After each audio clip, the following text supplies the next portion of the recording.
इस वक्त सीमा त्रिखा जी हरियाणा की शिक्षा मंत्री हमारे साथ मौजूद है, बातचीत करेंगे। मैडम स्वागत है MH1 न्यूज़ में। राम राम जी। मैडम, जिस प्रकार से अमित शाह जी अब पंचकुला 29 जून को आ रहे हैं, कांग्रेस लोकसभा में 5 सीटें जीत गई, 5 सीटें बीजेपी को मिली।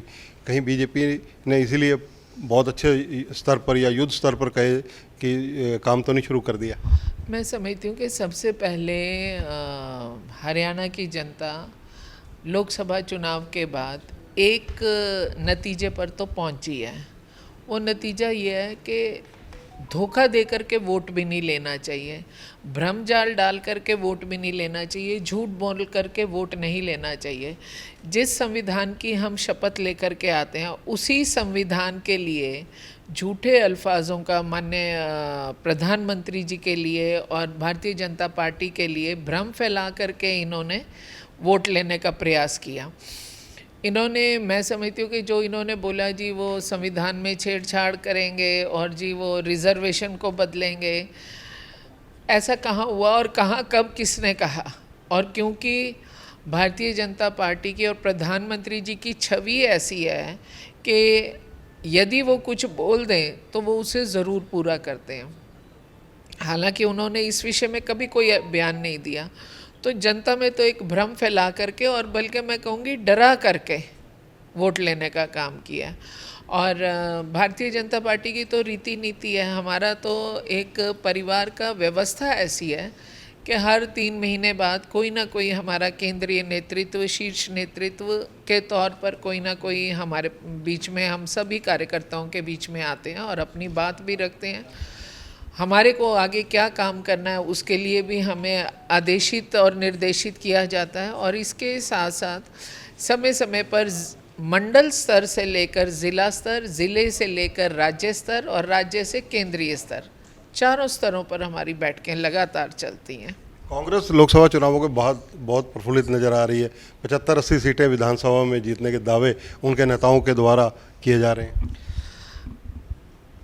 मैं कहती हूँ कि कॉन्फिडेंस तो आदमी को रखना चाहिए, ओवर कॉन्फिडेंस कभी भी नहीं रखना चाहिए। और वैसे तो क्योंकि कांग्रेस का अपना घर है, हमारा अपना घर है, पर फिर भी एक बात है, कांग्रेस के घर से कई लोगों ने दरवाज़ा नॉक किया है। अभी मैं बोलूँ तो हाल ही में बहुत काबिल और वरिष्ठ नेत्री हैं किरण चौधरी जी। मैं उनको बहुत काबिल मानती हूँ कि जिसमें संघर्ष का मादा हो, जिसमें परिश्रम और पसीने की ताकत हो, तो उस बंदे में कुछ परमात्मा की ब्लेसिंग्स एक्स्ट्रा होती हैं। और अगर किरण चौधरी जी जैसी महिला नेत्री को इन्होंने पार्टी छोड़ने पर विवश कर दिया तो कहाँ आगे बढ़ रहे हैं। और फिर एक बयान आया था कि कांग्रेस के एक नेता के माध्यम से कि महिलाएं राजनीतिक विरासत नहीं संभाल सकती हैं। तो आप मुझे बताओ ये मानसिकता कहाँ से आ रही है, कौन जन्म दे रहा है? तो जो लोग ऐसा बोलते हैं, ऐसा करते हैं, वो कहाँ मजबूत हैं, कहाँ प्रफुल्लित हैं? सारा शहर, सारा प्रदेश नहीं बल्कि जहाँ जहाँ देश के कोने कोने में ये बात गई है, सब ने निंदा करी है। मैडम, जिस प्रकार से अभी रोहतक के अंदर मुख्यमंत्री नायब सिंह सैनी ने कुछ अधिकारियों को कहा कि अधिकारी लोगों के चक्कर ना कटवाएं, लोगों के काम करें, तो क्या आपको लगता है कि इसका कोई प्रभाव रहेगा? अगर मैं बोलूँ तो याद करें, थोड़ा समय पीछे चले जाते हैं हम। आदरणीय मनोहर लाल जी ने एक जनसंवाद नाम से कार्यक्रम शुरू किया था, जिसमें आम जनता तो बैठती थी और इसमें कोई संदेह नहीं, जब मुख्यमंत्री भाजपा के सिंबल से चुनाव लड़ कर के बने हैं तो ऑब्वियस है भाजपा के कार्यकर्ता भी होंगे। लेकिन क्योंकि मुख्यमंत्री जी सीधा लोगों के बीच में जा रहे थे, इसलिए विपक्ष ने सोचा कि इसमें भी थोड़ा रंग में भंग डाला जाए। उस कार्यक्रम के बाद में मोदी जी की गारंटी वाली गाड़ी के कार्यक्रम रहे, जिसमें भी लोगों का तत्काल और सारी व्यवस्थाएं वही थी और उसी समय पर उनकी मुश्किलों का, उनकी दुविधाओं का उनका समाधान किया गया। और आदरणीय नायब सिंह सैनी जी भी मोदी जी और मनोहर जी की ही पॉलिसी को आगे बढ़ा रहे हैं। और बार बार हमारी एक जिम्मेवारी है, एक्चुअली जो जनप्रतिनिधि होता है वो पॉलिसी मेकर भी होता है।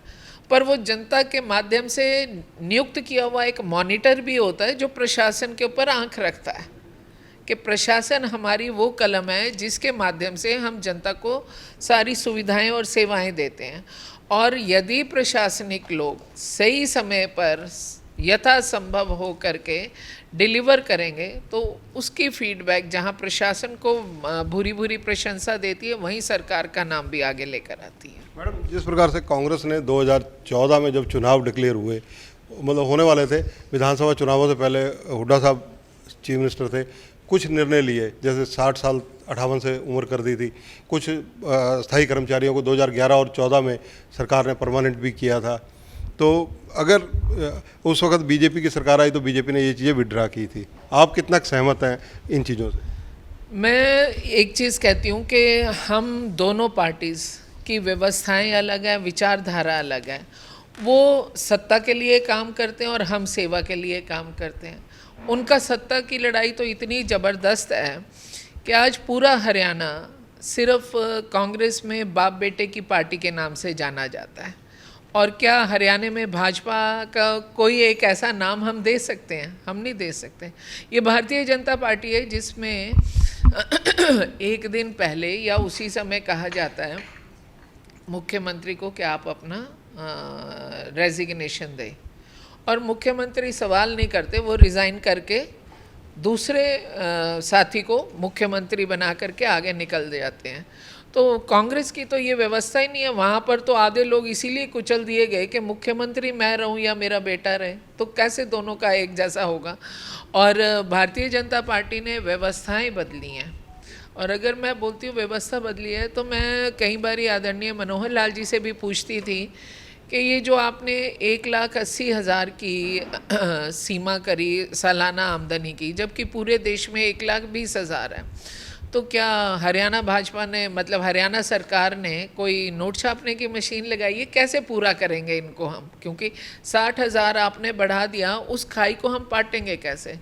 तो उनका जवाब था ये जो हमने ऑनलाइन सेवाएं करी, ऑनलाइन सेवाओं की वजह से वो जो मिडल मैन थे, वो जो बेरोज़गारी हमने मिडल मैन की पैदा करी, बेरोज़गारी हमने राजनीतिक नेताओं की, विपक्ष के नेताओं की बेरोज़गारी पैदा करी जो वो रोज़ चिल्लाते हैं।